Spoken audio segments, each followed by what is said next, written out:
I work for the fire investigation unit, and I have seen charred wood and melted toys and families torn apart. But nothing shook me like the day I was called to Edison Avenue House number 12, where a fire had consumed a childhood inside concrete walls and cold black sooty beams. It was July 14th. 2024 mid-afternoon lends flare on the scorched brick facade. When I arrived, the smell of ash hung in the air, heavy metallic and strangely sweet. At the same time, people blocked off the road, firefighters in yellow suits dragging hoses, firefighters' faces red and streaked with sweat and soot. They said the fire started at dawn by accident. They said a faulty circuit in the upstairs bedroom. But I felt something else in that house, something waiting inside the attic. I found it behind a collapsed beam. A small teddy bear stood upright, half burned, its fur singed, raw cotton stuffing exposed, just one eye missing, and the other eye glossy black, staring up blankly, as if keeping watch. I knelt and reached to pick it up, but something in my gut warned against it, yet I touched it, warm and heavier than it should be. And then I looked up at the wall and saw a writing carved into its scorching around letters. I read it under breath. She was here. The writing was old, not from the fire. I traced the letters with my flashlight grip and left fingerprints in the soot. I tucked the bear into an evidence bag and left the house numb, refusing to mention what I saw in the attic that night. I slept fitfully every time I closed my eyes. I saw that missing glossy stare, and I heard a child's laughter, faint and hollow like wind through dry leaves. I woke gasping at 3:33 a.m. and found the evidence bag at the foot of my bed, bare, facing upward, surrounded by ashes, dust, one clean paw print on the plastic close to missing. I dropped it onto the floor and fled for coffee in the weeks after. I kept dreaming of that house, the charred beams burning and smoke creeping across floors until everything turned white. And then a soft voice whispered, Teddy, from behind a door I always refused to open. When I woke, I found the cell phone I left on record mode. It captured nothing except static and a single breath heavier than mine. I returned to Edison Avenue with the dogs and infrared scanners and smell tracers. I combed every room looking for anomalies, hair, residue, substances, unnatural patterns. Nothing flooded me. Then until I went back upstairs, and there on the wall where the letter "She was here" had been carved now was another phrase etched deeper and charred. What it read, "Toy is mine." My pulse spiked. I faintly remembered no one had access since we sealed house after investigation. I scribbled notes, photograph it, evidence, adhere, chain of custody. But part of me refused to be objective. I felt it claiming the bear, wanting it back that night. I tossed the bear into my locked car in the driveway parked far from my apartment. Yet the next morning, the bear sat on the front doorstep of my building. Forward paw raised like gesture of welcome. Someone must have moved it, but no one saw me leave. Keys still in ignition, muddy paw prints around it, smudged ash on the door frame. I touched it, and the air went cold. I heard a child's voice whisper, "It's time to play." I opened my palm and found soot beneath my nails, black fine ash. I scrubbed it in sink water, swirling darker, stained the porcelain, and then I noticed hair on the sink edge, black, long, curved, distinct, shiny strands. They were identical to the ones I had found in attic weeks earlier. I tried to bury it. I boxed the bear in storage, ran the heater, turned my apartment on full, killed the smell, and the static dreams continued. The voice came louder now, and sometimes the scratches began on the wall at night, footprints small, as if walked by child. Those footprints circled the apartment, under carpet edges, by the door, even beneath my bed. I started keeping a log, driving me to near exhaustion, insomnia, creeping nightmares, daytime disorientation. Colleagues joked about ghost stories until I walked into the locker room, and a colleague said she found the bear miniature sitter in my locker, swaying its head side to side, whispering, "Teddy, Teddy, poor lost thing." I recoiled, smashed it on The floor then realized it was clay or resin, a toy replica, but every feature mirrored the real bear face. Missing an eyeball raised exactly the same.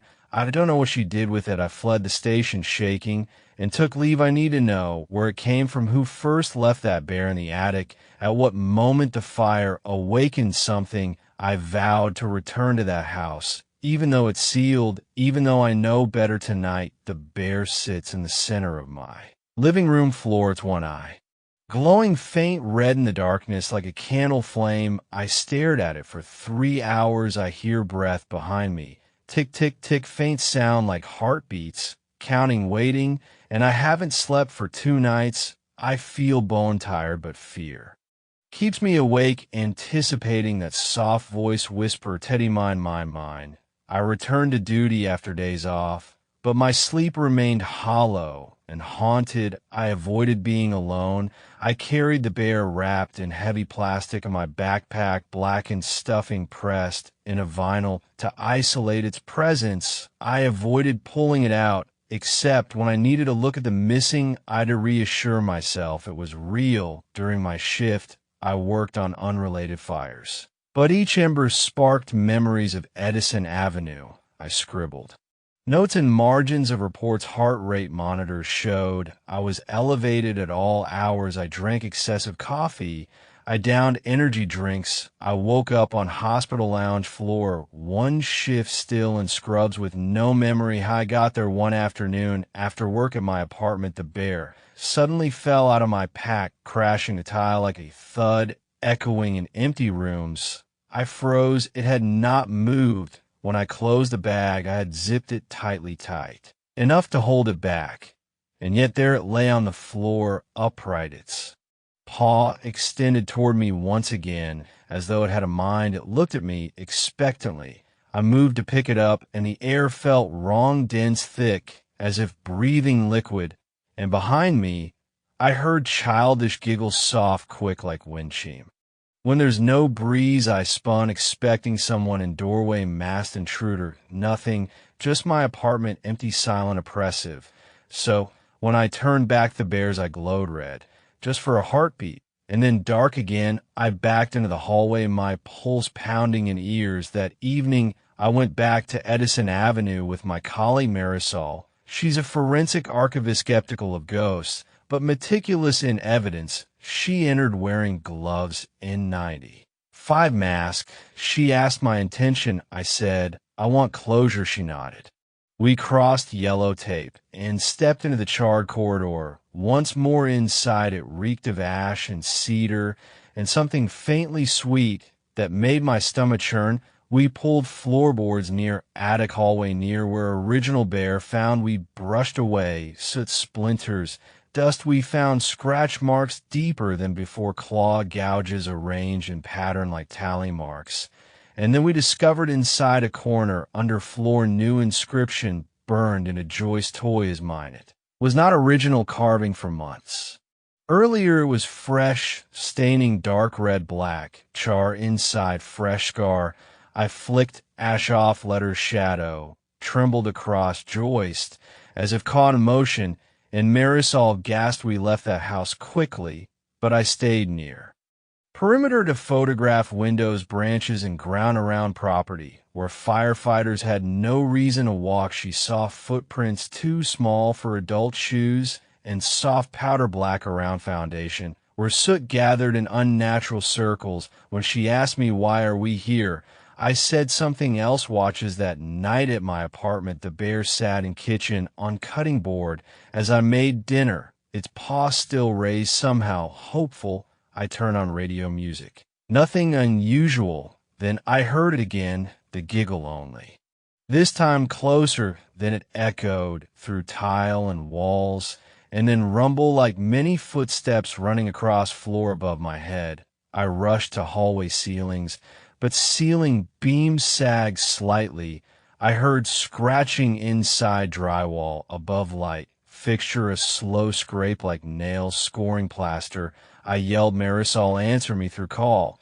But she didn't respond. My phone showed no call connected. I locked myself in bathroom, hugged a towel against door, as rattling began from hall. Opposite window, a run of knocks. Moving rhythmically toward me, stopped 3 taps, pause, then 3 taps again. It matched my heartbeat, 76 BPM. I counted and sobbed, mourning. I found the bathroom door smeared from inside, palm prints gray smeared across. With no ridges, no nail shape, as though made of shadows, I removed cloth I had worn while cooking, blackened with soot. So I checked pockets, found hair identical to attic strand wedged in fabric length, glossy. I dropped in a bag, terrified hair. Touching it felt warm like ember. I resigned from fire unit. I need distance, but I can't escape the bear. I brought it to storage unit 90 miles away, heavy gated unit, camera inside. I chained it inside metal. Locker sealed, padlock, but last night the phone rang. From storage facility security system at 3:33 a.m. No motion alert, no camera footage, but door sensor triggered. I got email notification from remote app. One stared at unread seal on padlock on camera. Still sealed, as if no one opened it. But storage unit door must have shaken. I drove there, first light. I parked unit empty. No footprints, no sign of entry, bear gone, locker empty, padlock attached, door broken. Open hinges shredded. I looked at lock, snapped, open, black residue, smoked metal in my pocket. Again hair, strand same glossy black as all others, and the plastic bag of bear in my apartment shows indentation of paw shape on inside. Cover, I'm losing count of time. I'm losing trust in everything I once knew. My apartment felt wrong in the hours after I discovered the empty storage locker. Noises crept into the walls. Low static, distant hums, whispers I couldn't place. I stayed in the living room, half lit by the street lamp through the blinds, heart pounding and coffee cold at my fingers. When I awoke again at 3:42 a.m., I found footprints in the carpet leading from the front door to the mirror in the hallway, small bare feet that pressed so lightly they barely left indentations, but ash clung around each imprint. I traced with my palm and found soot beneath my nails despite shoes on my feet. I called Marisol, but voicemail answered. Then I heard it behind me in the bathroom, door's soft scrape beneath the wood, a hand sliding through, and a faint brushing sound of fabric. I turned the flashlight beam on it, but the door was closed tight. The hallway looked empty, yet I felt breath on my neck. I never looked, just backed away. Days merged that I saw the bear in the apartment's reflection even when I was outside. At the grocery store, the cart's reflection flickered in the glass. I turned and saw the bear sitting alone in my cart, paw raised. I reeled back. There was no bear in the cart. My groceries spilled across the floor. The store's PA system crackled and whispered teddy bear mine over and over, unrecognizable static under a faint voice. Back home, I stopped using the elevator. The stairwell echoed emptiness, footsteps when none walked, thumps against the wall like something pacing. I slept on the couch with backpack stuck under the legs so I could feel its weight, but in the night I woke feeling cold, and when I turned I saw the teddy bear standing upright by the kitchen door like I had placed it there. Confused, I screamed. It moved one step forward, blocking exit. I ran to open the freeze to hide. Heat wouldn't help, and the freezer door swung open by itself with a pop, and a gust of cold air knocked me backward. I stumbled, but the bear stayed there, still paw raised. When I blinked, it was gone. Then I smelled it more strongly, the smell like char and sweet fruit.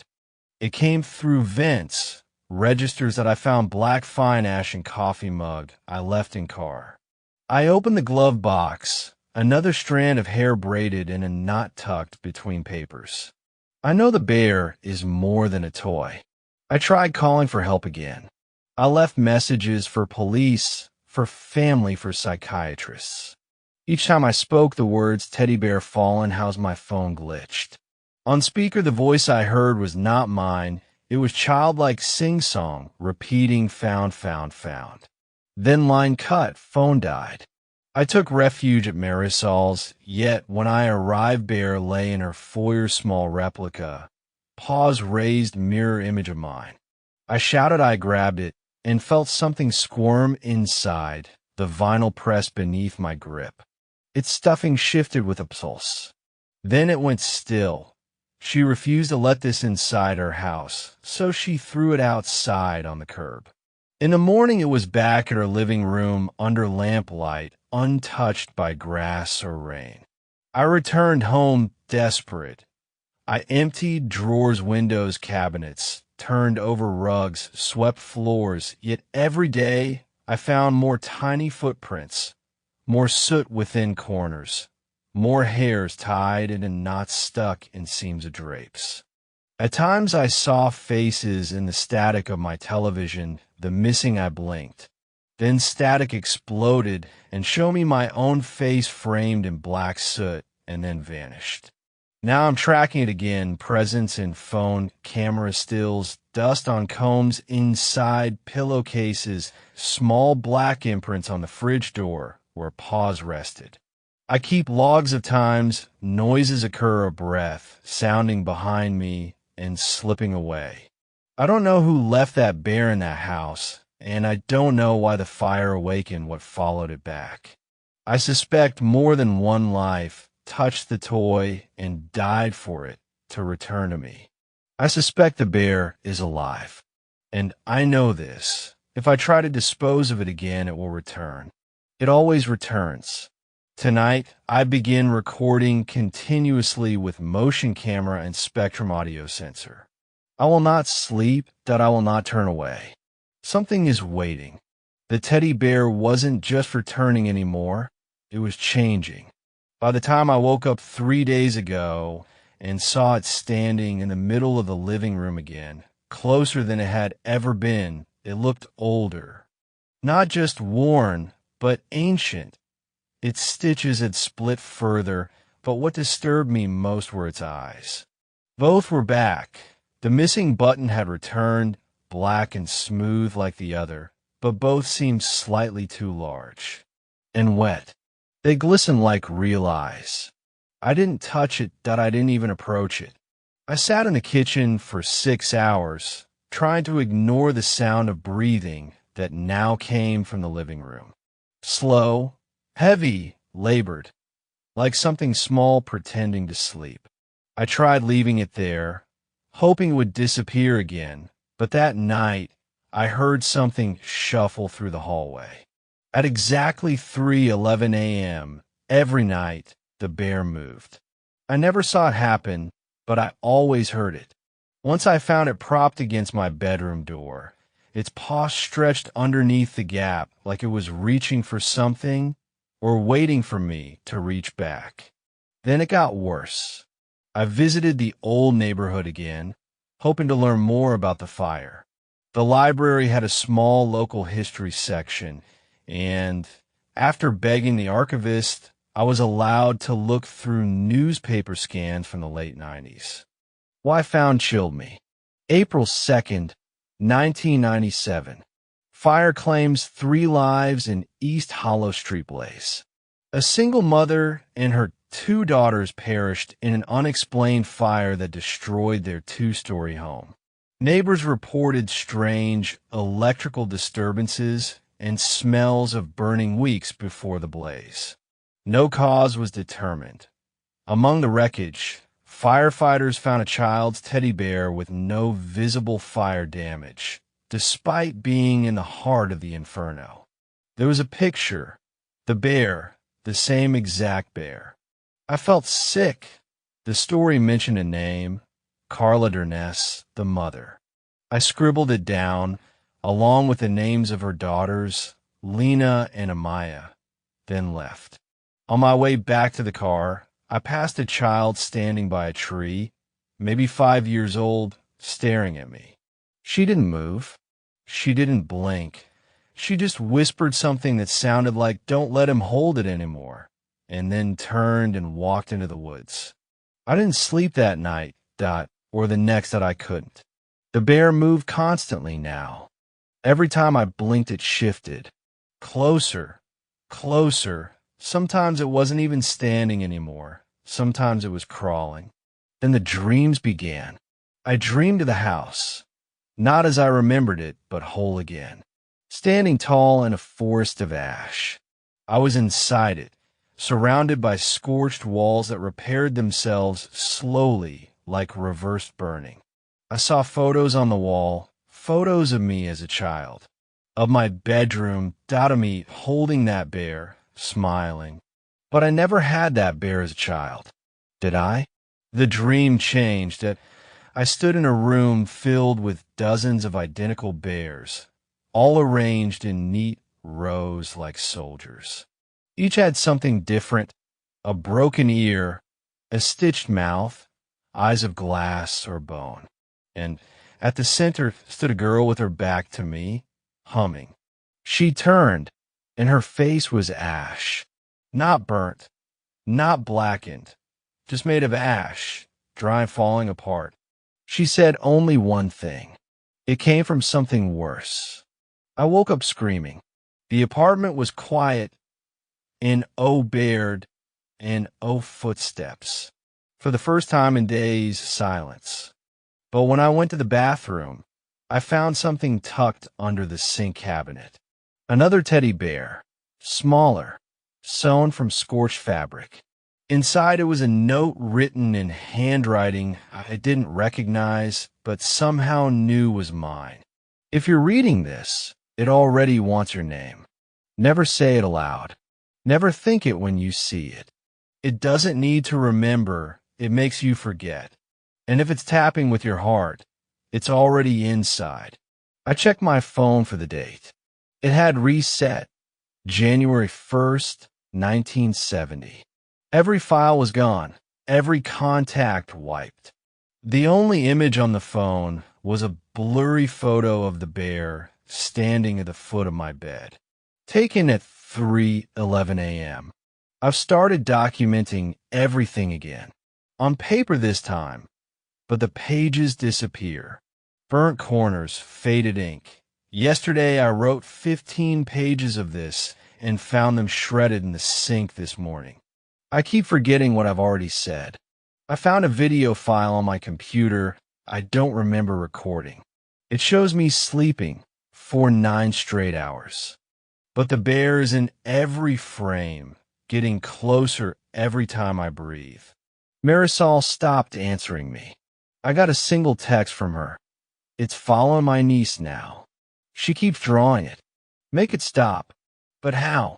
It doesn't stay in one place. It doesn't obey time.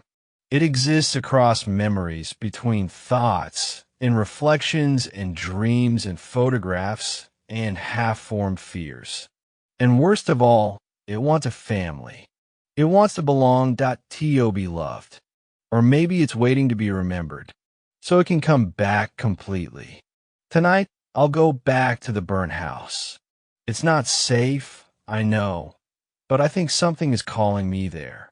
I think if I don't return, it will come here with more than just soot on its paws.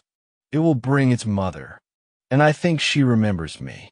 I drove out to the lot last night, the one where the house used to stand, where it burned all those years ago. It should have been just an empty patch of land weeds and rubble. But the moment I stepped out of the car, I knew something was wrong. The trees were wrong. They stood too still. Not a single leaf rustled. The wind whipped my coat, and hair around me, their bark was pale gray, too pale, and the ground wasn't dirt. It was ash compacted into a strange, brittle crust that cracked under my feet, but never gave way. The air was heavy. It smelled not like fire, but like something trying to imitate it, like a memory of smoke and old plastic, and underneath that something sweet and rotten like syrup poured over spoiled meat. I stood at the edge of the lot, breathing slowly, afraid to move further, because I could hear something breathing beneath the earth. I walked the perimeter, counting my steps, 32 to 1 in 32 back. I thought maybe if I stayed outside the center, it would be safer, But the bear doesn't live in safe places. It creates them. It makes them seem warm, familiar, inviting. When I turned back toward the car, the headlights blinked off. It was waiting for me, not the bear, her Carla Derness, the mother she stood. Where the porch used to be, or maybe where her body was found, I don't know how I recognized her. Her face was blackened and collapsed in places, hair hanging like wet ropes down her shoulders. But I knew it was her. She didn't move. She just lifted one hand and pointed at me. Then she slowly curled her fingers like she was telling me to come forward. I didn't want to, but I did. The ash under my feet seemed to suck at my shoes, trying to drag me down in. For a moment, I thought I'd sink into it forever, but I made it across the lot to where she stood, and as I got closer, I saw what she was pointing at, not me, the teddy bear half buried in the ash at her feet like it had grown from the ground, its eyes wide and full of light pulsing softly like embers, and in its lap sat something else, a tiny jawbone charred, cracked, the teeth too small, too perfect to be from anyone older than 6. I knelt down and touched the bear, and the moment I did, everything changed. The world flickered like an old videotape static, ripping across the sky, and I was inside the house, not the burnt ruins, but whole rebuilt, fresh wallpaper, red carpet, the smell of cinnamon candles and hot chocolate. It was a memory, but not mine. It was someone else's, someone who had lived here before. I could hear a child laughing somewhere upstairs, then another one crying, and a woman's voice rising in panic. Where's he? Where did he go? Who opened the door? I moved down the hall, hands brushing against the walls. The air was getting hotter, thicker. The shadows grew long and sharp, and suddenly the laughter turned to screaming. A door slammed behind me. The house groaned. The bear was at my feet again, and now its mouth was open, stitched, lips torn apart. Inside was something wet and pulsing. I looked down and realized I was holding a teddy bear too, but it wasn't mine. It was made of something different, not fabric, something leathery, warm, stitched too tightly. It squirmed, then everything burned. The walls burst into flame like they'd been waiting, like the fire had always been there, hidden just beneath the paint and plaster, and it roared to life with a scream, not a sound, a scream, something human and broken, and so loud it felt like it ripped open my skull. I stumbled back out of the memory, fell through the wall or the floor, I'm not sure, and landed on the ash again, gasping for air. Carla was gone. So was the bear, but the earth was split now, a jagged wound in the center of the lot, and from it I could hear something calling, not a voice say. Name I not spoken, not whispered, not even thought, but felt deep in my chest like a heartbeat that wasn't mine, and when I pressed my hand to the ground, it answered thump, thump, like it was alive. When I got home, I found the girls' drawings again, the ones Marisol had sent me. I'd thrown them away, but they were back, spread across my kitchen table, new ones to the bear again, and again, and again, but now it was holding hands with children who didn't have faces, and behind it something larger, much larger, something made of smoke and mouths and teeth, and behind that the outline of a woman made entirely of fire and ash. They weren't drawings anymore. They were warnings. Marisol hasn't answered my call for 2 days now. I don't think she can. I don't think she's alive anymore. Or well, maybe she is, but not here, not fully. The bear came back again last night. It didn't knock or crawl. It just appeared on my bed like it had always been there. And when I touched it, it was warm, not plush warm, but body warm. Breathing warm. It opened its mouth and whispered something into the back of my mind. And I knew this is not about fire. This is about memory. This is about forgetting the wrong things and remembering the right ones too late. This is about a family that burned and a thing that survived and wants to come back through anyone who touches it, anyone who dreams of it, anyone who remembers it. I remembered it now. It remembers me. I haven't slept in 3 nights. Not really. I close my eyes and I fall. But I never dream. I just sink into this place, this burned space beneath the floorboards of memory, where things crawl in ash and wait for someone to remember them, I think the bear is inside me now, not physically, not in my body, but deeper than that somewhere.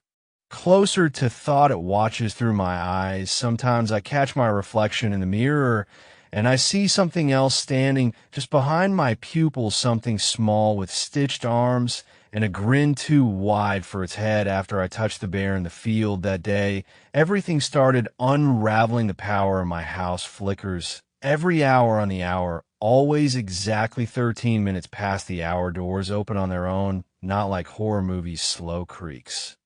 And dramatic swings, no, they just open like someone walked through them and forgot to close them again. Sometimes I find footprints on the bathroom floor, tiny blackened prints like the soot from a small hand or a foot pressed into tiles. And once the mirror steamed up from my shower and something had written a name into the glass, Caleb. I didn't know the name at first, but then I looked into the old reports again. The ones about the fire. Carla Durness had a son, Caleb. He was 5. They never found his body.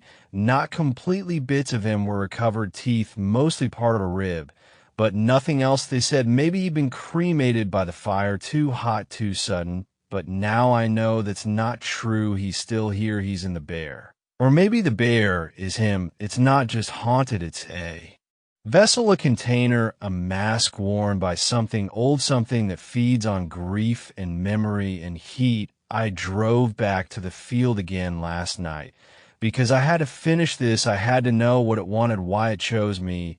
I brought matches, I brought salt, I brought holy water and candles and everything that every fake ghost hunter blog tells you to use against demons. None of it worked the moment I stepped onto the lot. The world shifted. Not the ground, not the air. The world, the sky bent inwards, clouds, like hands pressing down from above, the air thick with the sound of crying and whispering, and something else too, music, maybe an old lullaby played backward through static. In the center of the lot, the crack had grown wider, and from it the bear climbed out, not crawled, climbed. Its limbs moved too precisely, too mechanically, not like something soft, more like a puppet or a spider stitched from fur and child bones. And on its back a shape began to rise, a child, the skin burned black, his mouth stitched shut.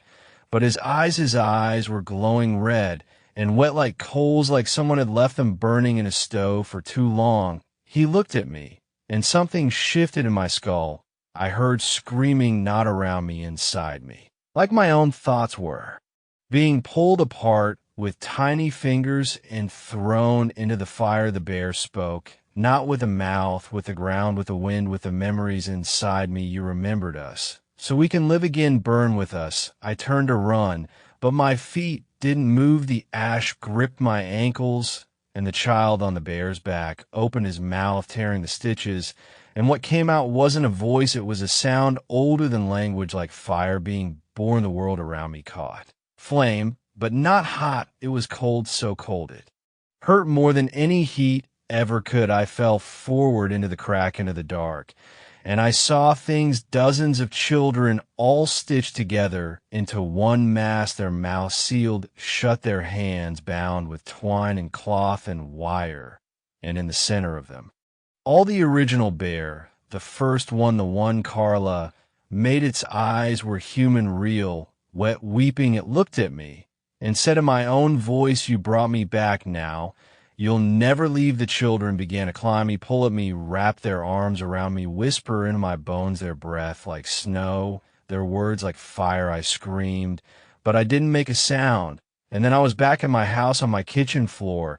But everything is wrong. The clocks are all stopped at 1:13 a.m. My phone has no signal, but it keeps showing me photos from years ago, ones I never took, me in the burnt house, standing with Carla holding the bear. And in every photo my eyes are gone, just empty sockets full of glowing red ash. I try to leave, packed a bag, drove for hours, but every road bent back to that lot, every sign pointed back home. And every time I stopped at a gas station, the people behind the counter just stared at me with wide eyes and whispered, you smell like smoke, you shouldn't be Here they're looking for you. I think I'm dead. Not the way we think of it. I think something inside me died when I touched the bear, and something else crawled in through the empty space left behind, something that waits, that needs to be remembered to exist. And I remembered it, and now you did. Till you read this, you heard it, you imagined it, you saw the bear. Didn't you? You felt the weight of it, the breath of something small and wrong pressed against your chest at night, the itch of soot under your fingernails. It's with you now. Knows your name. It waits under your bed, behind your shower curtain, in the dark corner of the closet. You never opened, you brought it back. We all did. What's left after fire is not always ash. Sometimes it's hunger, sometimes it's memory, sometimes it's something worse. I can't stop it, but maybe if you forget, maybe if you never speak of it again, maybe if you bury the name in silence, Caleb, Carla, the house, the bear, maybe you will sleep again. But if you don't, if you share this, if you tell someone else, if you say the words out loud, it will find them and it will grow stronger. Please don't let it grow again. Don't.